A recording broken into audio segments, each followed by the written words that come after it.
you wanted the best, you've got the best podcast, the hottest podcast in the world. The Chris Voss Show, the preeminent podcast with guests so smart you may experience serious brain bleed. Get ready. Strap yourself in. Keep your hands, arms, and legs inside the vehicle at all times, because you're about to go on a monster education roller coaster with your brain. Now, here's your host, Chris Voss. Hi, folks. Chris Voss here from thechrisvossshow.com, thechrisvossshow.com. Hey, we're coming here with another great podcast. Who knew that we'd do it again? As always, I mean, really, if you haven't gone to youtube.com/Chris Voss, it's my name. You spell it out, CHRISVOSS. If you haven't gone to the YouTube channel, you need to subscribe to it. There's like 4,000 videos over there or something. I mean, just an endless things that you can watch. You don't even need to sleep anymore. You can just don't watch TikTok all night long for 4 hours. Go watch the Chris Voss Show on YouTube for 4 hours. There's so many videos, and the beautiful thing is it'll expand your mind and make you smarter as opposed to TikTok. So there's that. Go see all of our groups though, all over Facebook, Instagram, LinkedIn, TikTok. All those crazy places the kids are at. Big groups on LinkedIn. Also go to goodreads.com/Chris Voss. You can see all the books we're reading and reviewing over there. And I think there's still one giveaway going on for 2 of my books over there. You can take and sign up for that as well. Today we have an amazing gentleman on the show. He's going to be talking to us about his company and history. His company is called CAST.AI. Leon Kuperman is going to be talking to us today. He is the co-founder and CTO of CAST.AI, or CAST.AI, we could just call it. I'm giving you the .com or the .ai, I should say. He is the formerly Vice President of Security Products, OCI, at Oracle. His professional experience spans across tech companies such as IBM, Trition, hosted PCI. He founded and served as the CTO of Zenage, a enterprise security company protecting large enterprises with cloud WAF. He has 20 plus years experience in product management, software design, and development, all the way through to production and deployment, or production deployment, however you want to put it, but I put an and in there. That's just the way I roll. He is an authority in cloud computing, web application security, and payment card industry, data security, standard e-commerce, and web application architecture. How are you doing? Welcome to the show, Leon. Hey, Chris. Good to be with you. Thank you very much for having me. There you go. Did I name Trition? Did I pronounce that correctly on the name of that company? Yeah, it's fruition. It's not a real word. It's like truth and intuition slammed together. I like that. That works. So welcome to the show. Give us your plugs so people can find you on the interwebs. Yeah, so the only social network that I really use for business is LinkedIn. So you can find me on LinkedIn. I think it's /executive CTO, and hit me up. There you go. So before we get into CAST.AI, you've got an amazing origin story. Let's talk about you and kind of your upbringing, history, and kind of what got you through some of these different companies and to the place you're at now. Yeah, absolutely. So kind of to start, like if you want to look at my professional career, I'm an engineer by trade, I guess by passion. So I started coding at a very early age, like when I could beg my parents to scrounge enough money together for, I think my first computer was like an Apple clone, like an Apple IIe clone. And, I always told my wife I would be doing software, whether it paid a lot or it didn't. So we just got lucky that it happens to be a pretty good profession for us. I come from an immigrant family. We migrated to North America, specifically to Canada in the late 70s, 1978. I was 5. So you don't hear the Russian accent, although I do speak Russian fluently. Well, some would say fluently. I kind of got my love of engineering and science from my brother and my parents. Everyone's an engineer in the family. I kind of broke tradition and went into computer engineering or computer science, and everyone else is kind of in mechanical or electrical. So that's kind of the technology background, is like those, that 10,000 hour rule of, where people get fairly good at something that they do all of the time. And for me, that was software engineering or software development. I'm good at nothing, and I've spent 10,000 hours developing and getting really good at just nothing. I'm sure there's something, Chris. I'm sure there's something we can put a bow tie I on. don't know. There's probably gaming or something. I don't know. Call of Duty, probably. Yeah, I don't know. Something like that. I've done a few podcasts. That might be it too. One or two. One or 2,000. This is an interesting journey. We were talking about before the show. You basically grew up in the Soviet Union, pre-wall, which is pretty extraordinary. I don't meet a lot of people that have gone through that experience. How did that shape you, or get you really in? Maybe did that influence your interest in computers, or was computers maybe a way to get out of sort of the environment you were growing up in and get into I don't know, a better future or something? Maybe, I don't know. Yeah, it's interesting because my only I was pretty young when we moved, so my only recollection of the former Soviet Union or Russia, I lived in a city called Odessa, are black and white photo. Like remember things in black and white because I grew up looking at those photos, right? So it's kind of a reinforcement.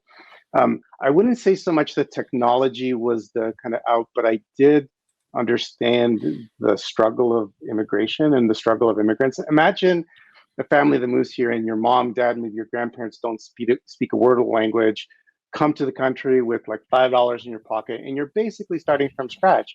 And some of these folks, when they come here, they've had some success in their lives previously. And the reason that they made that jump over the pond is for their kids, right? For their kids to have a better future.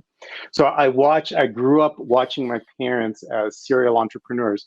And why are most immigrants entrepreneurs? Well, because they can't really get that they can't become doctors, lawyers, accountants. They don't either have the education or the background or the language, frankly, to have those professions. So they're forced into entrepreneurship. They're forced into owning that restaurant or that convenience store. And in the case of my dad and my mom, I watched them go through all of these cycles. And I knew that very early on in life, even far before even high school, that I wanted to be in business for myself. I didn't want to have my fate in the hands of any large corporation, or I didn't want to be a cog in the wheel, so to speak. Mm-hmm. Yeah, it's definitely. I identified that early on, where I was like, I don't really want to be work for other people. I don't like other people, so there's that. But no, I can feel you there. But yeah, I see. I grew up in the Soviet era, and I'm not sure if you guys went through this as children in the Soviet era, but I grew up hiding under my steel desk that was probably filled with lead, because it was this, the 60s, 70s. But I grew up hiding under my desk from you people. From the nuclear bomb. We'd do these nuclear bomb raids, and you would hide under this desk that clearly was never going to save you from a nuclear bomb, which was kind of ironic to think about it in the time. But somehow there was some semblance of security and knowing what to do when the nuclear bomb hit. And so I grew up fearing the Soviets, and I still think sometimes of Russia as the USSR. I mean, that's how old I am. But it's interesting you grew up to that time. You mentioned too that you grew up Jewish in that area, and that wasn't the most friendly sort of place for that for Jews. No, in fact, if you look back historically, there were a few places in the Soviet Union that were kind of havens for Jewish populations. Odessa, which is in the Ukraine now, it's changed hands a few times, but it actually started with the Ottoman Empire and then moved to Imperial Russia, and is now part of the Ukraine. And it's still a very Russian-speaking city. Was considered a free port, so it was like a place where you could do trade freely, and that attracted a very large Jewish population. And there were a few other places in Eastern Europe that kind of had those centralized populations. So while living there, you still felt the anti-Semitism, but it was a very you were in a place that was kind of accepting of your existence. But if you move into the outskirts, life was obviously difficult for minorities. And especially minorities that were blamed for a lot of the problems in society. So yeah, it was a difficult time. But Chris, back to your point on the hiding.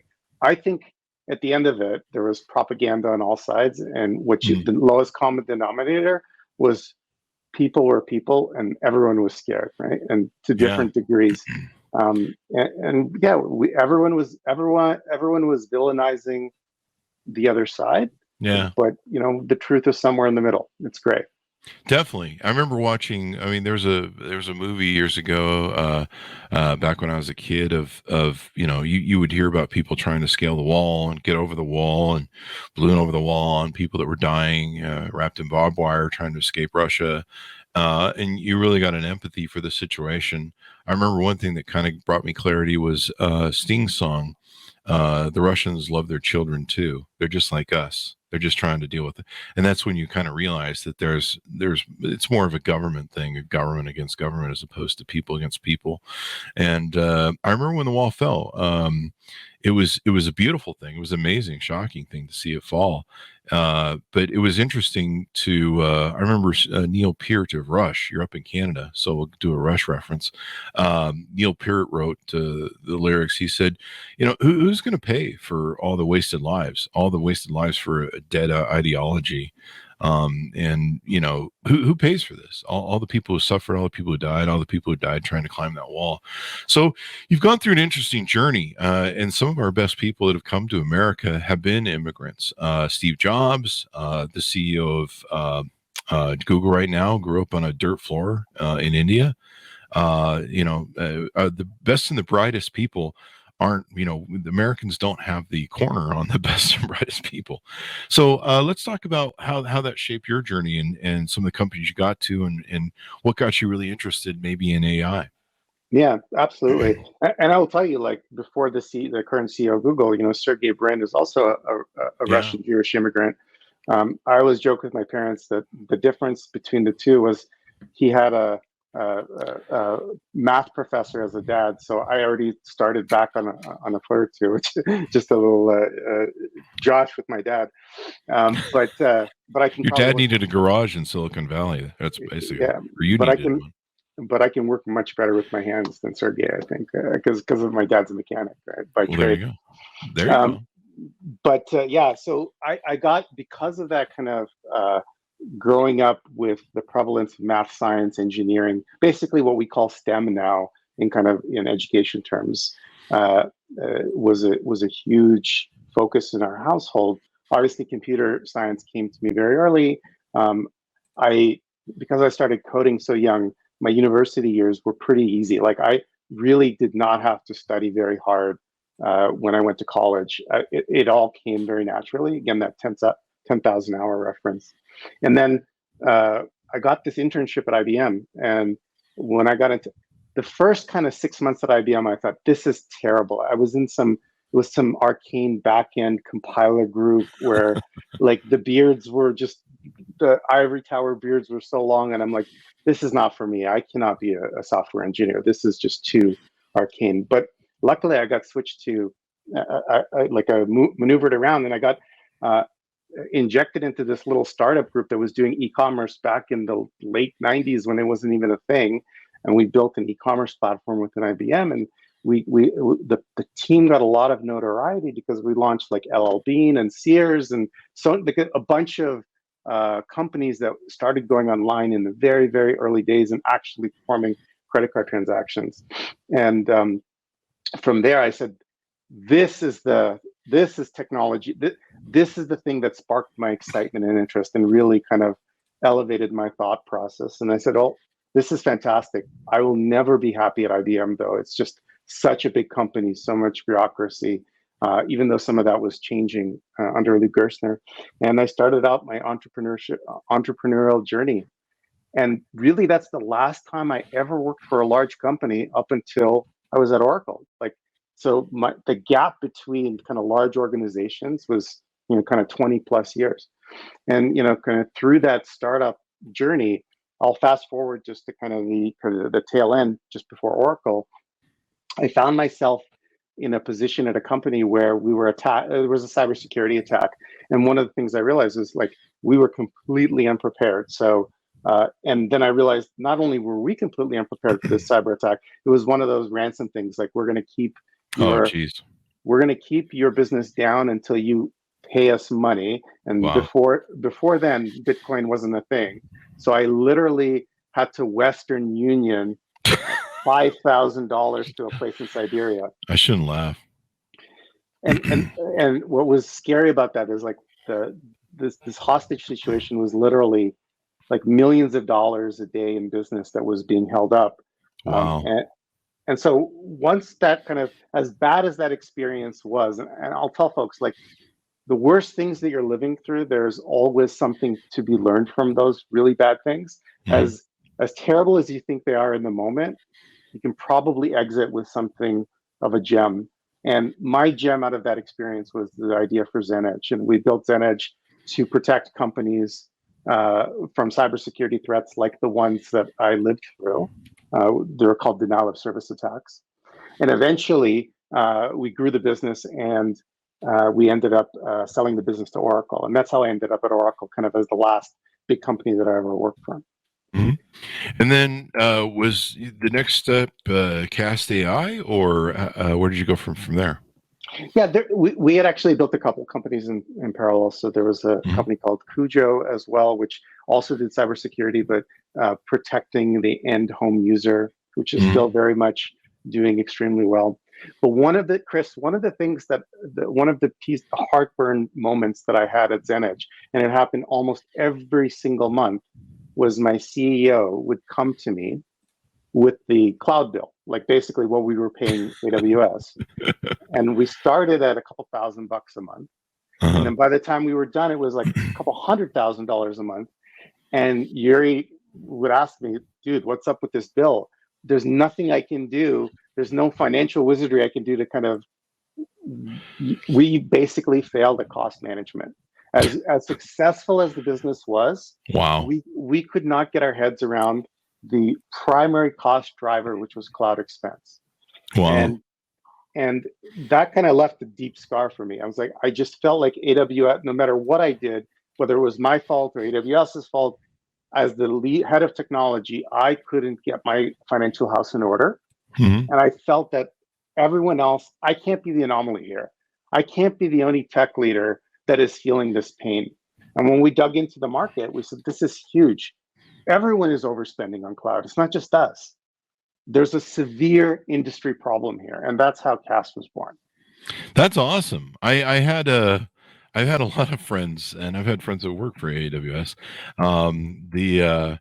I've had friends that have worked for them, and like all of a sudden, yeah, overnight they get a bill. In fact, one of my friends, their daughter or something did a little startup. She was working on a little project, and suddenly I don't know what she did wrong, but suddenly she got like a $20,000 bill or $30,000 bill. And it was like some little project, and you know, they were asking for help to fund it, or you know, reach out to AWS to help them. And I don't know, the friends that I've had at AWS are usually fairly nice a little bit, but but yeah, it can balloon out of control. So did that help you launch CAST.AI?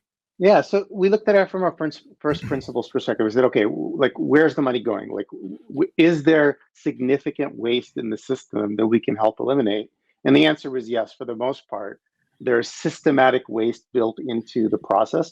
And I think it happened with kind of this what's called DevOps movement in the industry. And for those who don't understand, I'll just explain it briefly. Basically, if you go back 10, 15 years ago, if you as a software engineer needed computing resources, you'd go to the finance team and you'd say, hey guys, buy me some computers. We're going to do this project. And it would go through this kind of top-down waterfall budgeting and funding exercise for that project. And then what CEOs realized, well, hey, we're hamstringing our engineering team. These guys have lots of great innovations, lots of great ideas. We need to unleash them. And the unleashing potential came with the advent of cloud, because now no longer did you have to buy these computers, you could rent them per the minute or per the hour.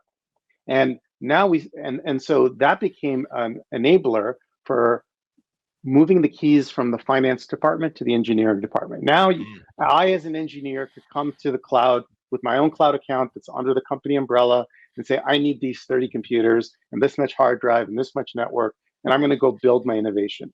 And businesses love that. And that's the boom that we've seen in tech over the since 2007 till now. That has been the big advent and boom. As a startup, I no longer need millions of dollars for a data center. That doesn't exist anymore. You start a company, you don't go and raise money physical infrastructure. You just need enough to cover your cloud bill. Yeah. And so that movement to the engineering department opened up this huge wave of innovation, but it also created the financial control problem. Mhm. Engineers aren't accountants. They don't care what the bill is. So they're going to spend what they're going to spend. And there's no financial discipline on an engineering team to say, wait a minute, maybe we're wasting money. Maybe we don't need all of these resources. Mhm. And that's that kind of dichotomy and the flip. Yeah, we created a lot of good for the world, endless innovation, but we now need to come back and kind of balance the books. How do we make sure folks are spending what they need to spend and not more than what they need to spend? Yeah. Yeah. So was that what CAST.AI was born out of then? Is that the proponent for starting the company and get it going? It was exactly the innovation and the origin story. Most good ideas invention is what's the phrase? I'm forgetting it. Necessity is the engine of invention or something. Yeah, the mother of invention. That's right. Mother invention. So we built a solution for a future that we could adopt ourselves, and it turns out to be a great fit for many different organizations. And it's based on a few principles, which I can kind of highlight. The first one is that we don't want our customers to commit to cloud companies like Google, Amazon, Azure. Those are the three big ones for multi-year contracts. That's not the promise of cloud. So cloud promises that just-in-time resource, which means when I need something, I can go get it and pay for it. I don't need to commit to a 10-year deal or a 5-year deal or a 3-year deal. That's kind of a negotiation tactic from decades ago. So that's kind of a first principle. The second one is we are short on human beings for almost everything in engineering. I heard a stat last weekend. We have something like 25 million coders in the world. We probably need 250 million to meet the demand. We're 10x short the number of people that can actually write software. Wow. So because we're short on so many people, anything that can be done automatically should be done automatically. So automation was the second kind of core founding principle of the business. We need to be able to automate things that humans have previously done, so that we can get machines to do the work and get humans out of the way and let them focus on the more creative and higher order thinking engineering tasks that they need to do. One of the ways we've really failed as a nation, especially here in America, is not building enough engineers and stuff. Well, that was what made us a great nation as an empire for a long time, and we're really failing at it. And now with the job market being all crazy, and I think we've developed less engineers here in America than we have ever. I mean, it's like people are just good at playing video games basically at this point. Yeah.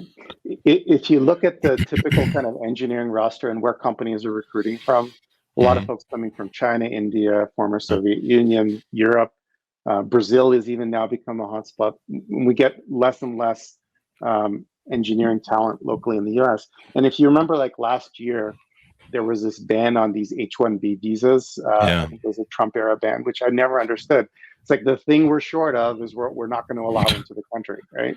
It made absolutely, like America as a principle was based on it's a population of immigrants, right? Like there was native, indigenous folks were here first. Everyone else was an immigrant, right? There's no other Native American. Yeah, and sadly, it was also built on racism, so that tends to rear its ugly head every now and then. So, it's a sad state. Thankfully, we're hopefully back on track, and hopefully we stay on track.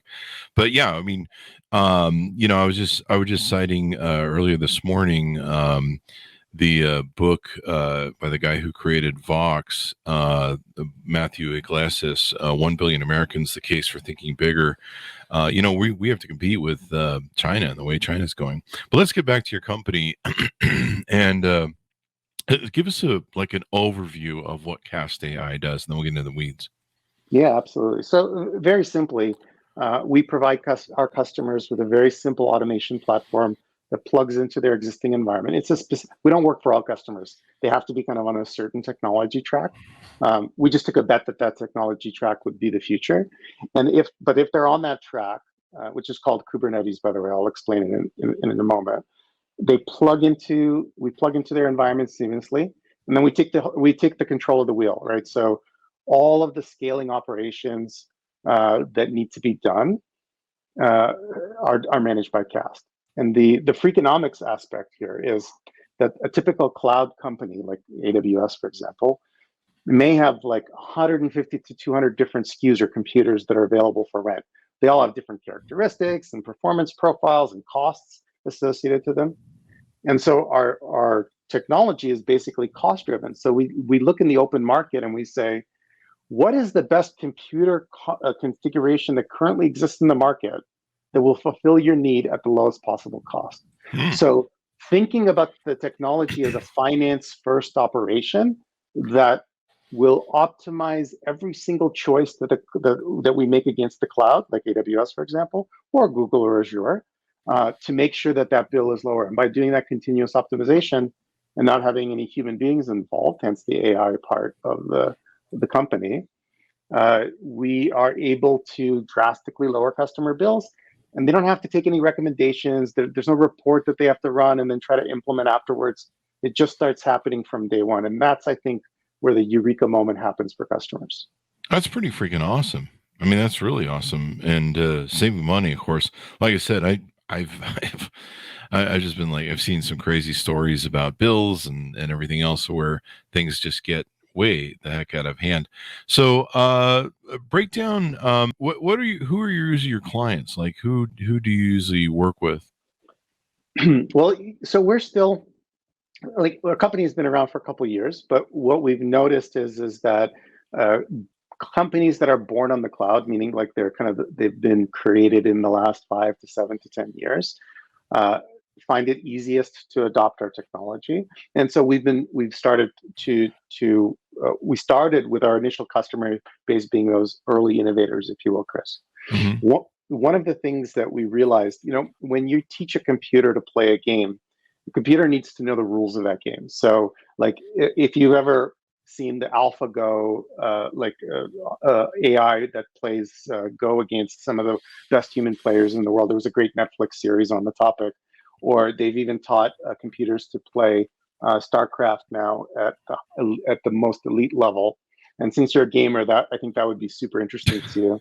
Yeah. I think it's called AlphaStar. It's a company that Google bought, in the last 5 or 6 years, that produces this amazing AI. But one of the things why those AIs are so successful is because they have rules of engagement. They know how to play the board, and they know what's off limits and what's on limits. So think about a game like StarCraft as an example. Well, if you're going to do a computer automation for something, it's much easier if you have those rules of engagement. So with CAST, we said, look, if we can't just optimize any environment across any application, across any technology set, it's just too varied. So what if we focused our scope of thinking just on a subset of the problem and maybe put the legacy companies aside and focused on the folks that are moving to the latest generation of technology? And that happens to be this thing called cloud native, which is a technology that was born again in Google data centers. It used to be called Borg.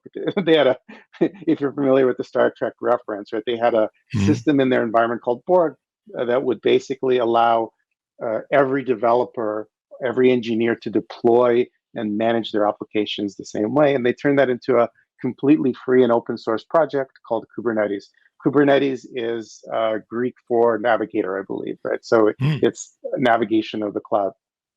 And hence the logo is is a sailing, like a sailing wheel.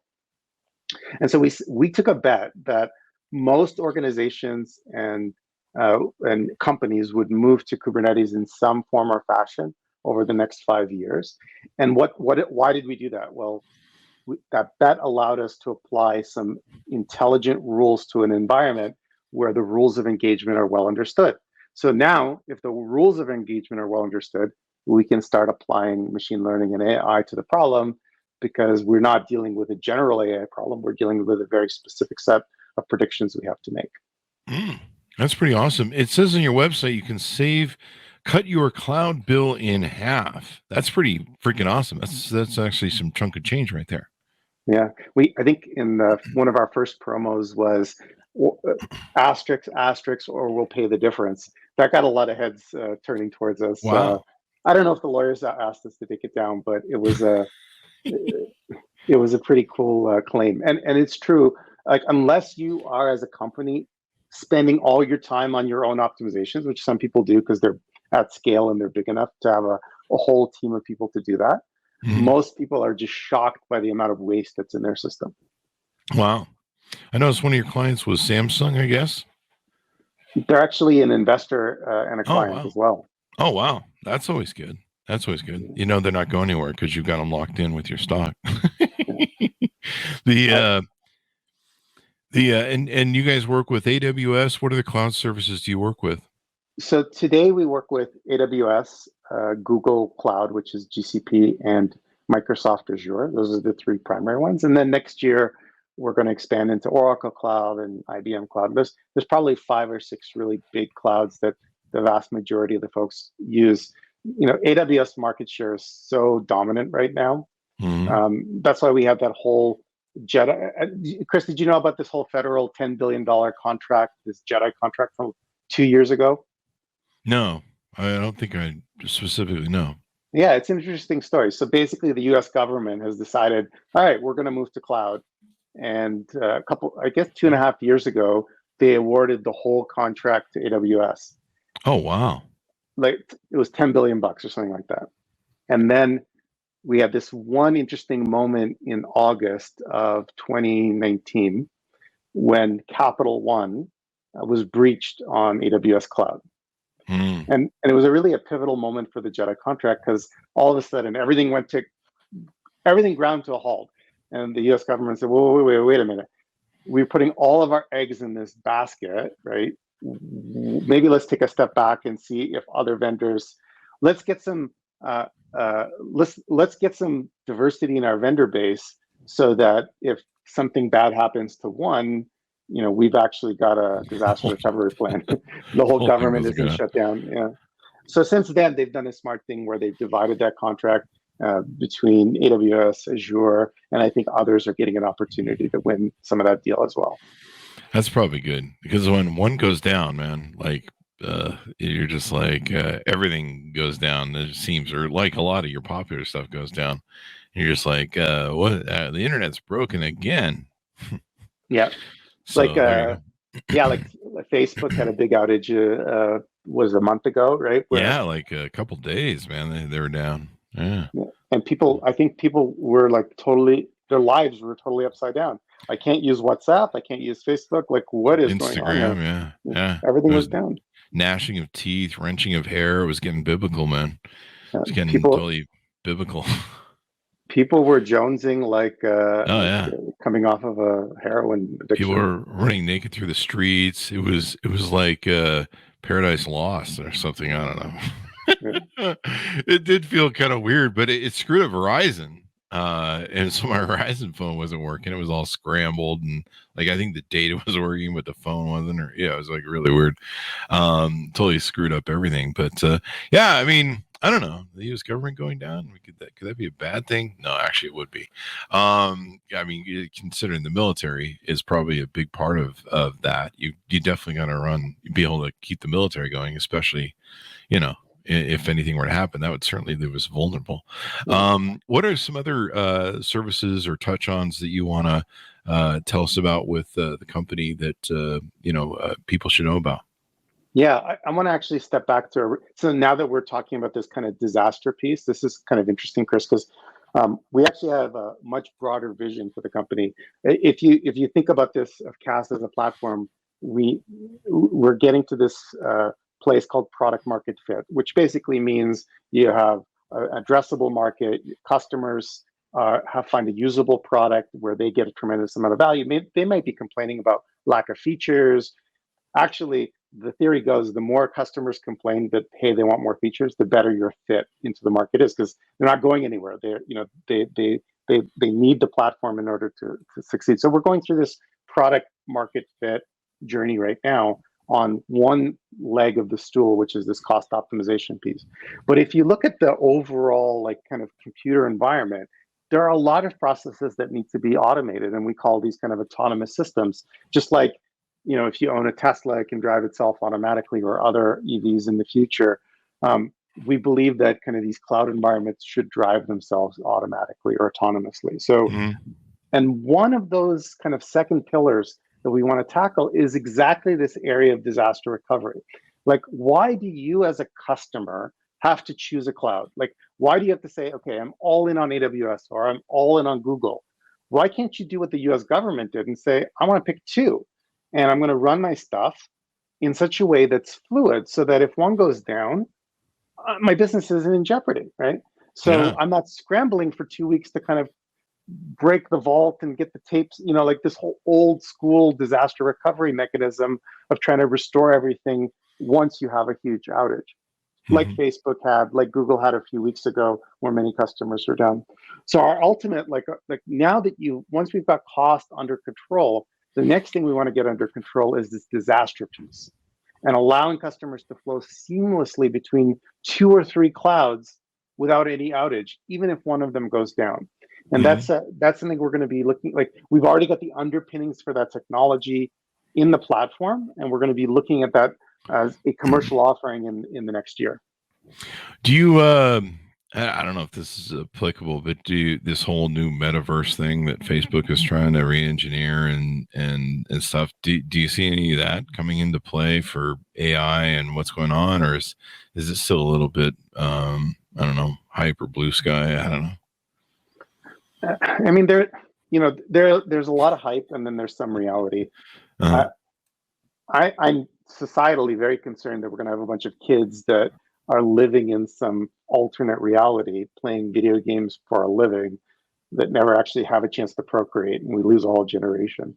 But if our technology would be applicable, so we're a tools provider, right? We're the picks and shovels of the infrastructure business, which means that if there's going to be new innovation in augmented reality, virtual reality, that ends up being kind of the formation of the metaverse or Web 3.0, they need computers to run on. They need to pay for those computers with money, and so we're going to be the ones saving those innovators the money that lets them grow their business effectively. Wow, that should be pretty cool. Any other aspects we want to touch on before we go out? No, I think the key thing is, well, first of all, we're hiring. So if you're an engineer and want to work on cool stuff, I'm going to just do that shameless plug, Chris. Sorry. There you go. All over Europe, North America, give me a shout. Because it's, like I said, we're short on really great engineers in the world. And we are going to be building some really cool next generation automation and AI associated with that automation. So I'm pretty excited. Looking forward to the next stages of the journey. That's important. All my friends that are, Silicon Valley coders and stuff, I have a whole bunch of them. AI is the thing. Can they work remotely, or do they have to, be in Silicon Valley or one of your offices? Yeah, you can see I'm in my office right now, which is just my home. But no, we don't. We have offices, but it's never been a requirement, right? So folks work wherever they want to work. I got a guy working on the beach. As long as he delivers, I don't care, right? Have at it. He's got the Zoom thing with the beach behind him and the waves and bikini girls walking by, and he's like, "I'm sitting here working, hey." People think it's a virtual background. It's totally fine. Where's that guy who's going around? He's like riding the motorcycle, and he's got the green screen attached to his body, and he's at the football games and stuff. And yeah, there you go. Well, I've been able to work anywhere in the world since 2004. So as long as I got a Wi-Fi connection, and then even if I don't, I can just check it on email. So it's a beautiful thing. Give us your plugs so people can find you guys on the interwebs and get to know more about you. On the interwebs, we're at www.cast.ai, and you can hit me up on LinkedIn at Executive CTO, or find me by name. We've got, and then a really cool thing, once you hit our website, it's a completely, just, if you're an engineer, you want to give this heck a run, just sign up, run it for no cost. There's like a trial period, like you don't have to put a credit card down. It's pretty cool. Wow. We also have a really great open source Slack community where you can just join our Slack channel and talk to all of our engineers, all of other customers, It's a really nice open community to share information and learnings. Also, AWS is a big show every year. It's reInvent. It's this year in November in Las Vegas, your hometown, Chris. So we're going to be exhibiting our stuff at reInvent, and we're pretty excited about some of the innovations we're going to be showing there. That should be pretty. That should be pretty awesome.